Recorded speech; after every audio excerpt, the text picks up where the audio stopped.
alaihi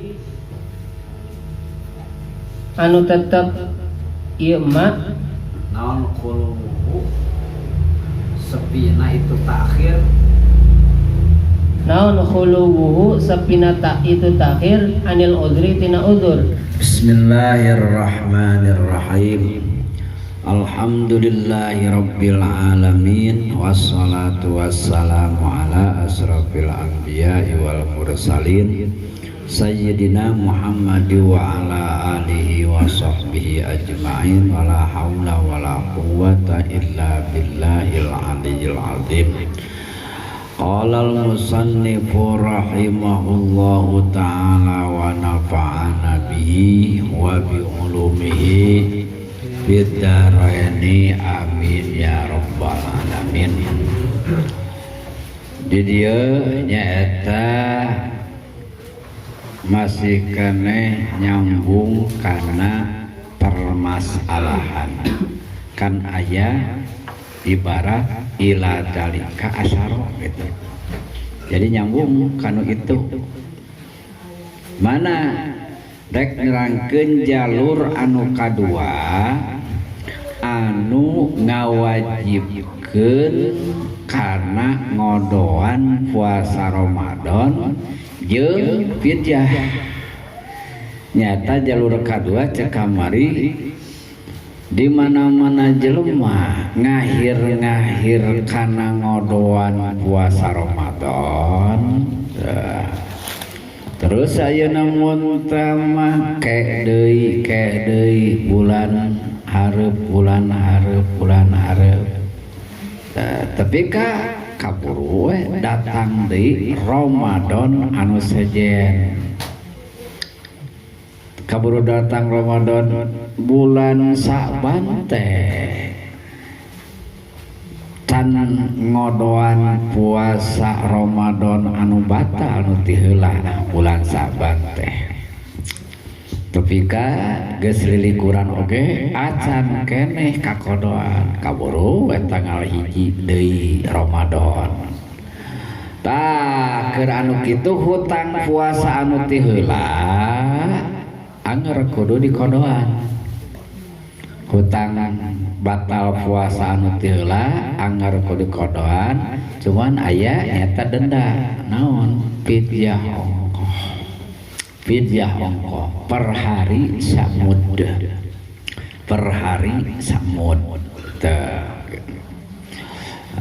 Tah ku sabab kitu tarajal we di dieu dawuhan ki musannif wa ala muakhiri qada'in jeung wajib ka jelema anu ngakhir kana ngodoan puasa bulan Ramadan bila udrin tanpa alasan yang bisa diterima.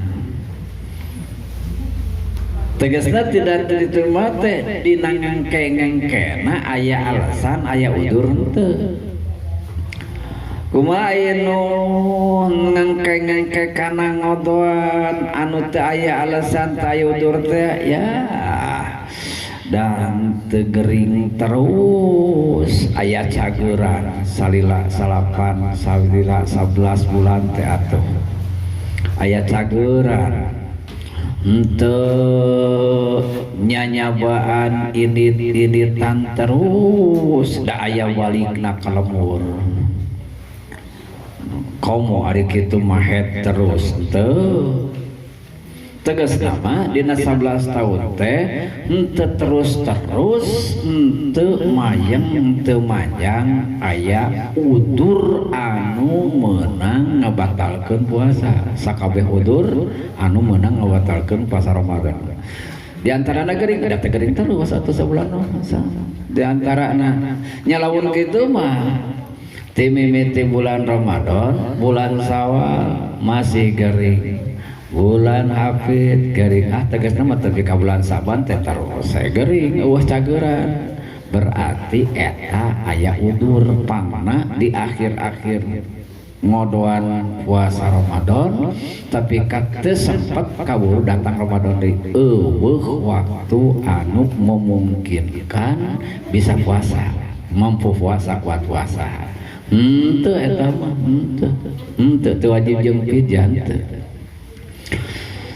Atawa lamun di dieu mah nyaeta teu eureun-eureun. Jadi unggal poena teh nyaeta nyanyabaan. Unggal poena teh init-initan.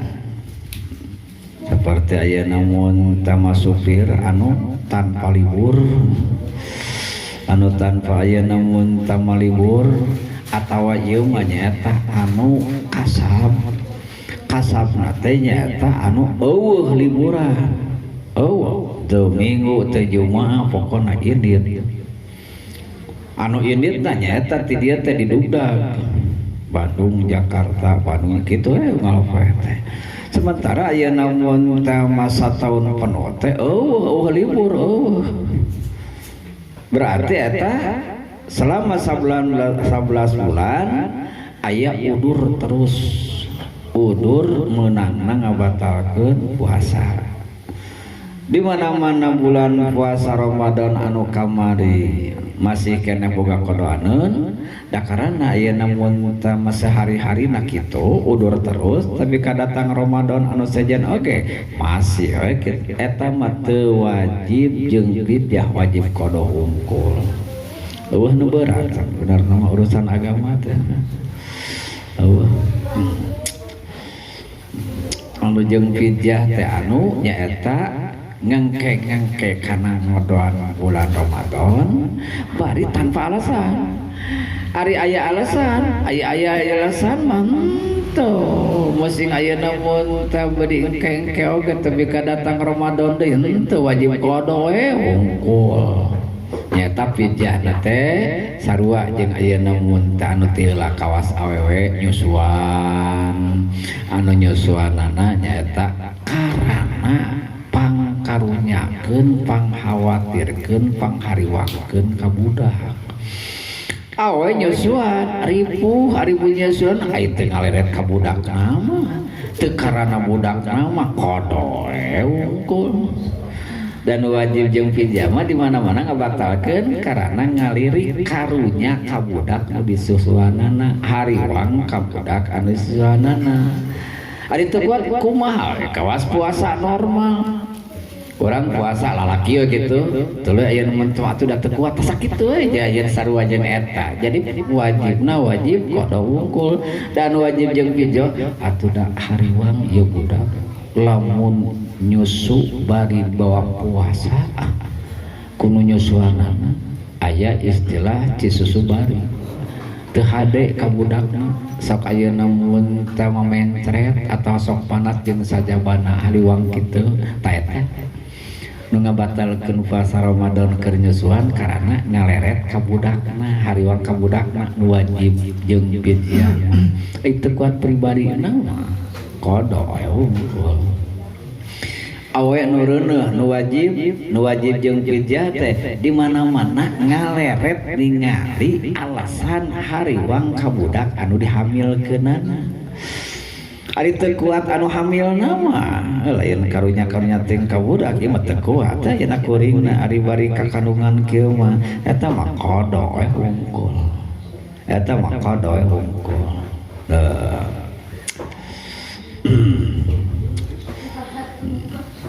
Jadi ya oke nyaeta anu wajib jeung fidyah teh di mana? Di mana aya kesempatan. Aya keimkan memungkinkan bisa qada selama 11 bulan anu nyaeta dihitung tina tanggal 2 Syawal. Dipotong nyaeta lebaran Idul Adha, dipotong nyaeta poe tasrek. Eta dipotong mah salat subuh aya udur tah eta iraha bae ngodoanana henteu kieu teu kawas ayeuna jadi lamun ayeuna can ngodoan salat subuh kaburu datang di waktu subuh jeung fidyah teu kitu teu dikiaskeun kadinya teu kan aya tadi mah iya ayeuna mun teu mah aya waktu-waktu ayeuna keur memungkinkan keur ngodoan Ramadan tapi di kaburu datang di Ramadan qada ongko fidyah ongko tinggalin salat subuh Begitu ayeuna tinggalan seueuh teh henteu langsung dikodoan. Kewe lohor sakalian. Kesalat kewe aya namun teu sakali sakala salat asar. Kayak ayeuna mun teu sakalian ke salat maghrib. Kayak ayeuna ke salat isya. Geus datang waktu subuh can keneh dikodoan. Henteu ketinggalan ayeuna salat.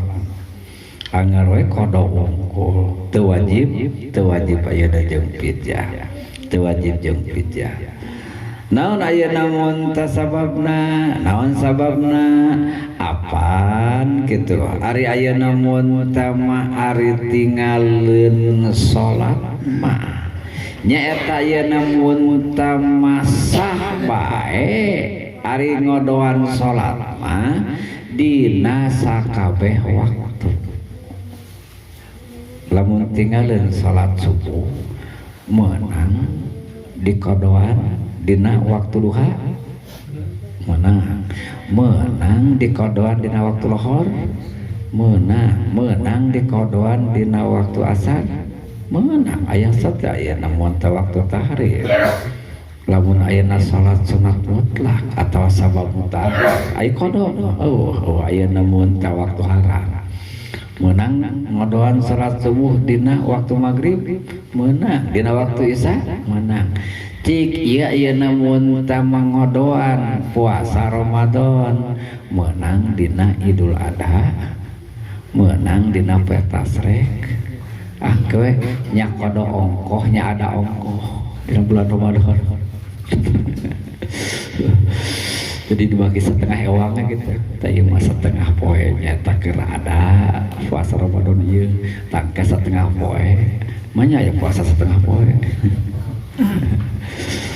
apa dina maghrib mah tah ieu mah salat maghrib waktu anda maghrib teh tah ieu mah kodo salat maghrib anu teu laak dina Ramadan tah ieu mah setengah poe mah puasa Ramadan ayeuna tah setengah poe deui bisa kitu henteu ai salat mah kullal auqat seluruh waktu bisa dipakai kodo ai kodoan ayeuna Ramadan aya waktu-waktu tertentu aya waktu-waktu tertentu ngodoan ayeuna puasa Ramadan mah manya ngodoan puasa Ramadan dina bulan Ramadan dibagi setengah hari ewang gitu manya ngodoan ayeuna mun teu puasa dina poe Idul Adha manya ngodoan puasa ayeuna dina poe tasrek teu bisa tah itu nyata alasanana itu alasanna jeung dina tinggalin puas dina tinggalin salat fardu oke da sabenerna ari tinggalin salat fardu anu tanpa alasan mah tanpa udzur sarua haram diengke-engke teh da anu bebas teh di mana-mana tinggalin salat fardu anu aya udzur kasarean atau poho teh ari tinggalin salat fardu anu tanpa alasan mah sarua kudu begitu ayeuna mun tama ingat lamun dina poho buru-buru kodo harita keneh begitu ayeuna mun tama hudang buru-buru kodo harita keneh contoh geus datang waktu subuh aya nu ngagaingkeun mah hudang subuh para tu budak teh karja bongo ayeuna ngagaikeun iya geus beurang eta ayeuna mun teh mah tiganya karja lulung keneh leos teu ngagaikeun pagan budak kakara ayeuna ieu mah ayeuna digaing kita tadi teh jam sabaraha ieu 6:30 berarti tinggalin salat subuh anu tadi tinggalin salat anu eueuh udur dah kodok nu kitu kodona fauron wajib kodok anu segera harita keneh tegasna pagawean anu wenang pagawean anu sunat anu tanpa darurat teu meunang eta fokus we begitu nyari buru-buru kacai begitu nyari buru-buru ke tah eta mah boro-boro ayeuna mun tam atuh dahar boro-boro ngagoreng sangu boro-boro udut, boro-boro ngopi, salat sunat geus haram gitu. Aya kasusnya seperti gitu mah, akan tadi gaing-gaing nyaring mah nyaring, atau aya namun telilir malilir mah gitu. Ngeladog deui. Begitu nyaring teh ulah naon-naon kacai langsung wudu langsung salat qada subuh langsung dan bebas manu tadi. Begitu sare aya namun teh pokona meh subuh lah. Sare meh subuh. Eta teh sare aya namun teh jam 4 tulis kabarangan subuh teh neraka datang subuh jam 4 mah. Ulah sok dipake aya namun teh malah ukal ekol. Ngaji tapi kaputing. Ari aya namun teh salat subuh ayeuna kabarangan. Doraka aya namun teh doraka tinggalin salat subuh teh di mana-mana sare geus subuh. Di mana-mana sare geus manjing waktu salat teuing. Nyaho ya teh aya namun teh geus begadang. Nyaho aya geus teu sare sapuputing. Aya tempo terus subuh ngal nyapola. Nah eta. Gitu mah, aduh aya namun teh aya tumuh geus teu kuat teh karek jam 3:30 we kita subuh. Ngan ulah kieu neangan ur ngageingkeun. Ngan panyumputan karitu aya namun teh ngaran teh nyaeta sare lalawora. Sare lalawora. Justru aya nu teh kan di mana ya sabab ieu aya namun teh geus begadang ya aya sare jam 4 kieu mah aya nyumput mah lapor. Komo lamun aya namun teh kieu mah teh ngahaja pesennya kada bisa ayeuna kalepasan teh panggeingkeun ieu aya namun teh geus begadang. Nah ai pek teh nu di amanatan nu dipesenan poho atawa ayeuna sarwana di kaberangan nu dipesenanan oge gitu tuluy urangna teh ingat sama sakali mimiti datang subuh tapi kabeak subuh teh waktu subuh sama sekali teu doraka. Boro-boro aya namun teh tina sabab ngaji bising tina sabab belajar lalajo oge ayeuna teu doraka nih tinggalin salat subuh eta. Tinggalin aya namun salat subuh eta. Asal ulah kieu we pokona mah aya namun teu geuningan aya namun teh tiap kitu teh tinggalin aya namun teh salat subuh ngahajakeun eta mengarana ngahajakeun dibuat-buat eta ngaranna anu naon teh anu lalawora. Itu lalawora ya itu kuat aya namun teh lalawora aya nanti tinggalin salat lain gitu ya teh di bada geus teu kuat teh teu kaburangan subuhna teu doraka.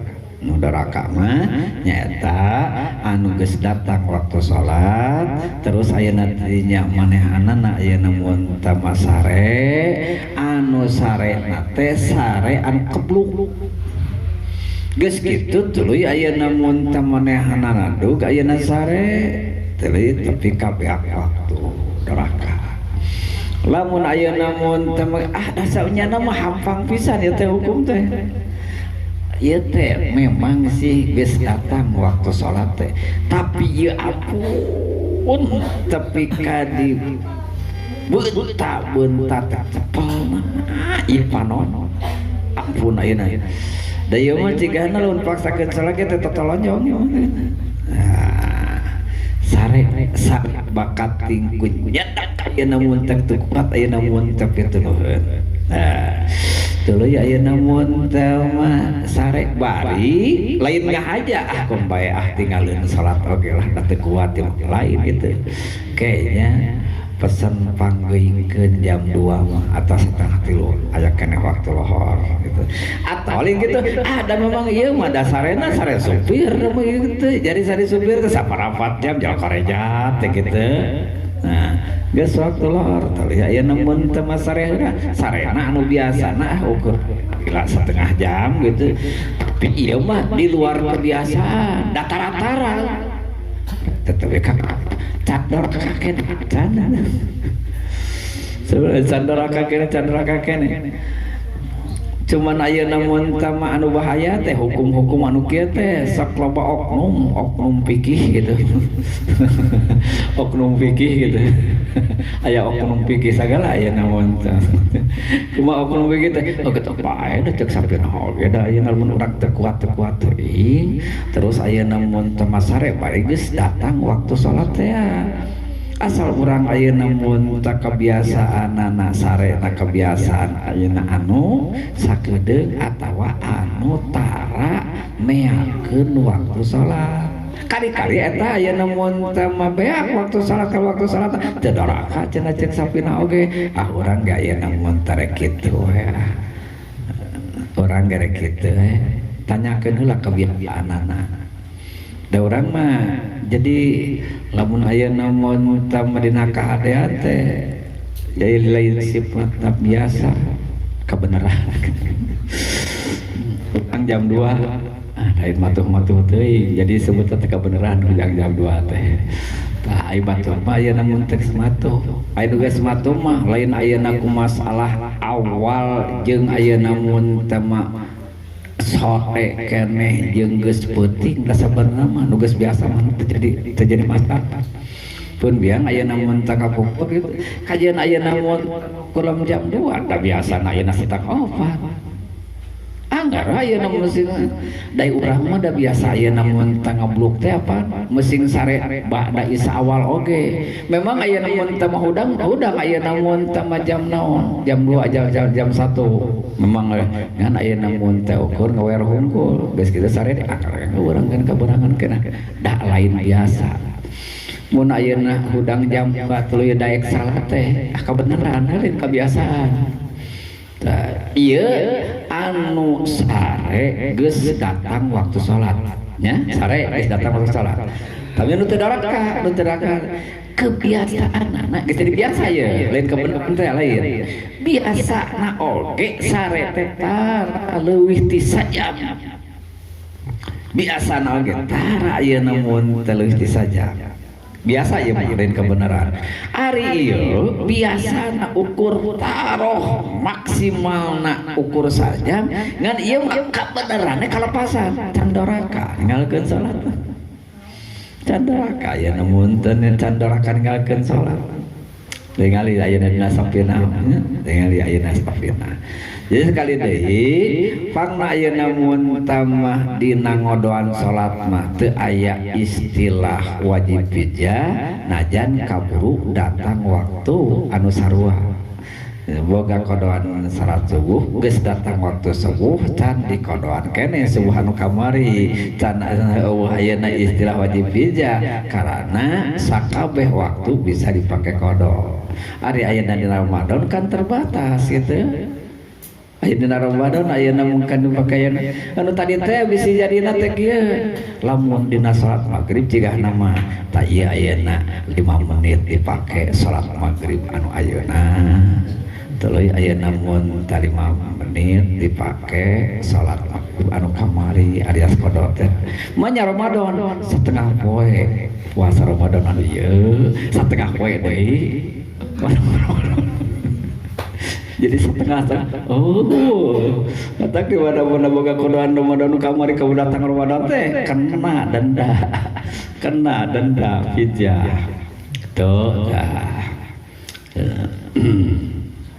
jadi hayang namanya teh boga ilmu hayang ararampang mah gitulah jadi segala rupa urusan asa tertekan boh dina urusan ayeuna ibadah boh dina urusan ayeuna mun temat takdir anu menimpah ka urang da ayeuna boga nyelan sabarana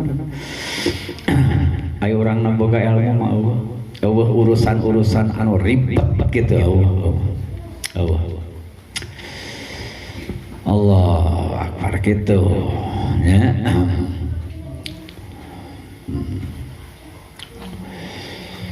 tak cek di dia nu hartina geus bieu wa takhiru saum ila ramadan akhar takhirun lahu ila nadi alladzi layak balu. Jadi lamun seuk ayeuna mun teu boga kodoan puasa Ramadan teu ditangguhkeun tapi kadatang Ramadan ayeuna mun teu eta tuluy di dinya 2 Ramadan rek siji Ramadan deuk dipake 2 puasa, hiji puasa Ramadan ieu karena puasa Ramadan tinggal teu bisa layak baluhu wala yasiu fihi wa kana kata akhirihi anil waqti.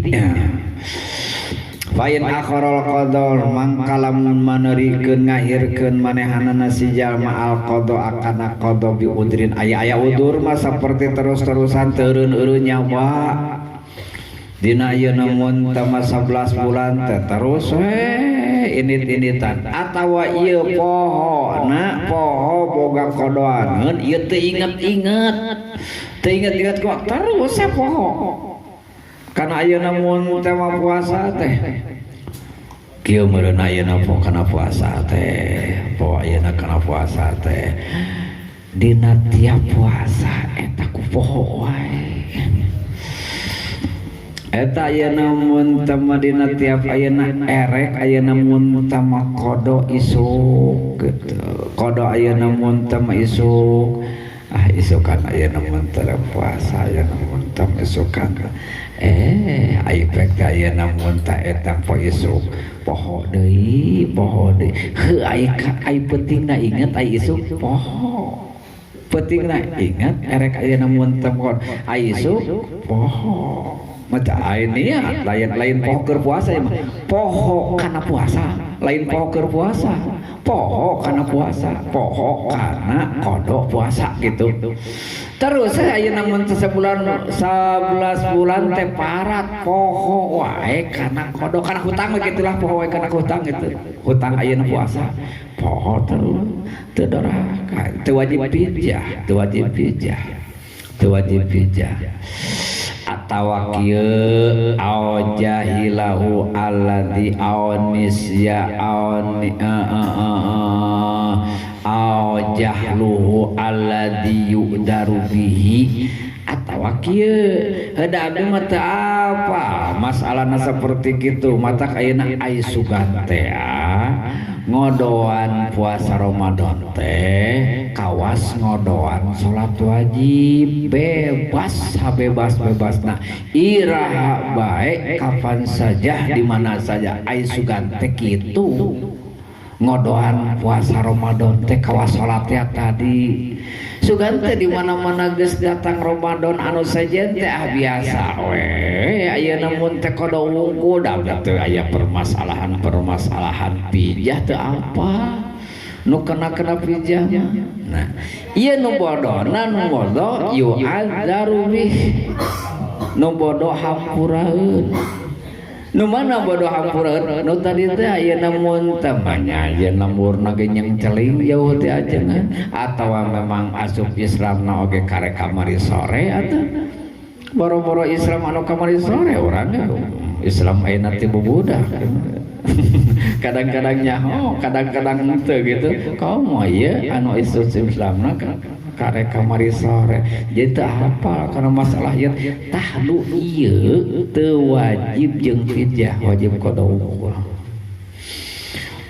nu poho teureun-eureun anu bodona ayeuna kana masalah ieu nyaeta bodona hampuraeun atawa nyaeta dipaksa ieu mah pokona mah teu kaur qada ai keur kodo teh jelema teh ayeuna teu nyahoeun sok si ayeuna mun teh tong puasa batalkeun ayeuna batalkeun kos didaho geus kitu kayak ayeuna mah ieu mah teu bisa api-apian euy mesti ayeuna api-apian anger kapangih wae lamun kuring puasa teh unggal kapangih keur puasa paksa kudu ayeuna mun tah batalkeun 11 bulan tah teu kaup ayeuna puasa kapangih wae ku jelema eta anu maksa titah ngabatalkeun tapi kadatang Ramadan teu wajib ayeuna jeung fidyah kodo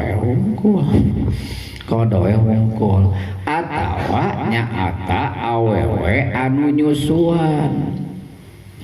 Awewe anu nyusuan tapi kaya namun tema parat tapi kaya namun tema tahun anu hareup teu wajib jeung pijat teu wajib aya namun tema jeung pijat teu wajib aya namun tema qada wajib aya namun taqadongko contoh awewe anu dina bulan Ramadan keur nyusuan nyaeta budak rek budak sorangan rek budak batur rek nyusuan budak sorangan atawa nyusuan budak batur rek aya namun tama buburu rek karana Allah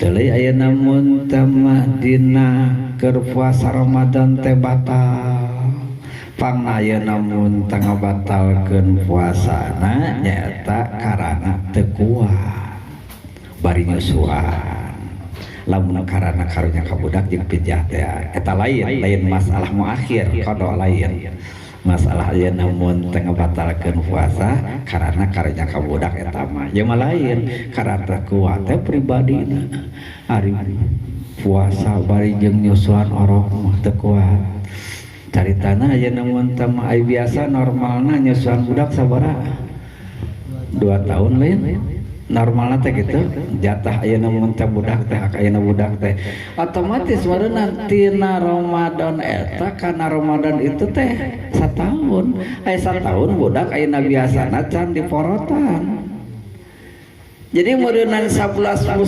salila 11 bulan teh anggar we aya udur tina nyaeta puasa aya udur puasa tah eta henteu wajib jeung fidyah awewe anu batal puasa dina bulan Ramadan karana nyaeta aya udur aya alasan teu kuat bari nyusuan teh kan dina bulan Syawal ge nyusuan keneh da 2 tahun teh kan dina bulan Hafid ge nyusuan keneh tapi ka bulan Saban oge nyusuan keneh teu atuh kabur we datang ayeuna Ramadan deui teu wajib ayeuna jeung fidyah teu wajib jeung fidyah nya qada we namun teu mongko fala syai'a alaihi minal fidyati mangka eta teu boga nya eta beban naon-naon hiji teu boga beban kawajiban fidyah kadua teu boga beban pagawean haram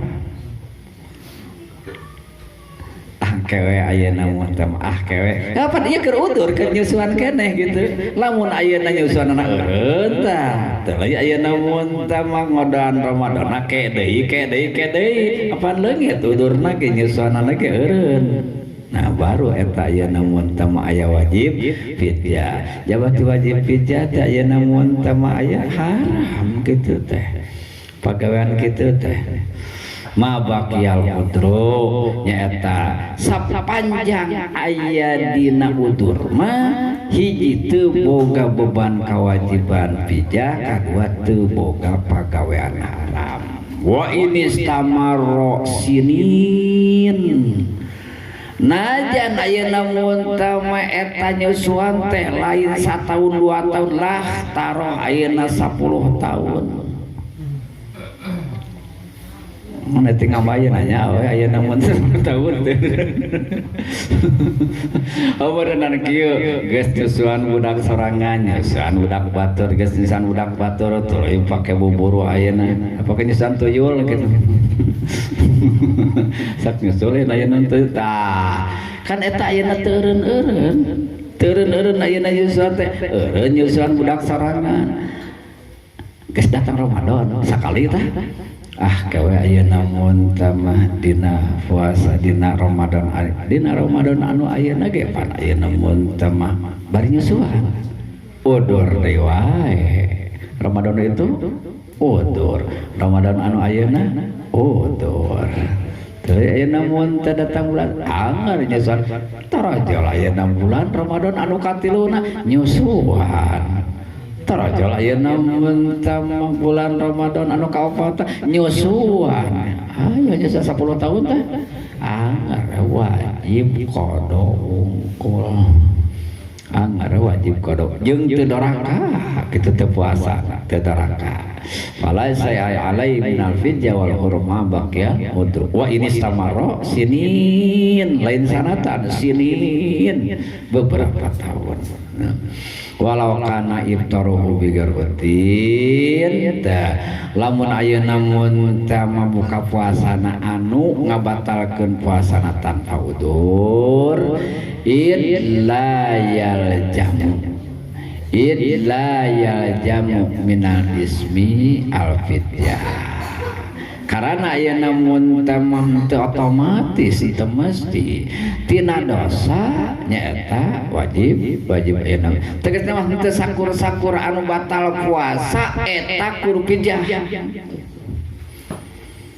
teu sakur-sakur anu batal puasa anu tanpa udur wajib fidyah teu mesti kitu teu wa kharaja bil udri kecuali ayeuna mun tamak eueuh udur mah anu eueuh udur teh biqadri ma alaihi fatal jamu al fidyatu ada udur teh salilana contohna seperti boga kodoaneun puasa Ramadan 10 poe memang ayeuna mun tamak ari lilana mah keseharianana teh manehanana nyaeta berhadapan jeung udurna puasa keseharian tapi aya waktu 10 poeun anu nyaeta kosong tina udur nah eta tetep wajib fidyah najan waktuna teh ukur anu teu aya udur puasa ukur 10 poe sabab 10 poe teh da hutang mah ge da kodoan dengan 10 poe tapi eta di 10 poe teu dimanfaatkeun teu digunakeun pake kodok anggar we wajib fidyah ieu mah nu campleng sataun ayeuna mun 11 bulan ayeuna penuh ayeuna mun anu kosong tina udur puasa keseharianna di mana-mana ngangke-ngangke tuluy kadatang Ramadan deui maka eta wajib qada oge wajib fidyah. Waya takarur bisa berlipat-lipat ayeuna mun tama ieu fidyah mah. Contoh begitu ayeuna mun tama boga qadaan datang Ramadan anu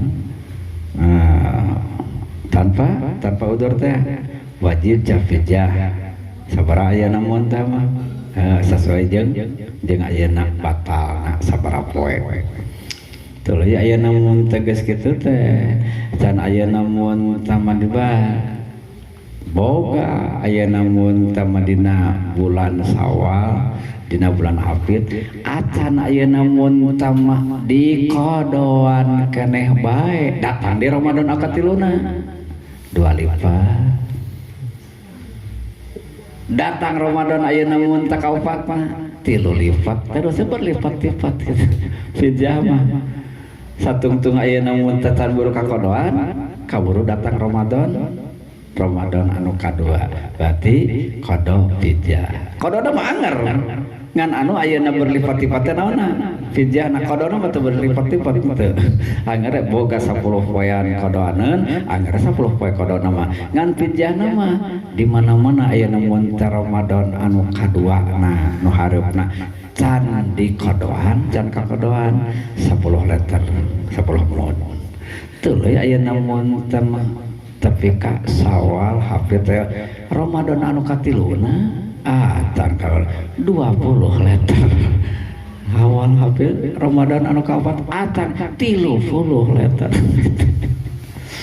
terus ayeuna mun tama takarrar berlipat-lipat likulli sanatin fayajibu likulli sanatin wallahu alam bissawab.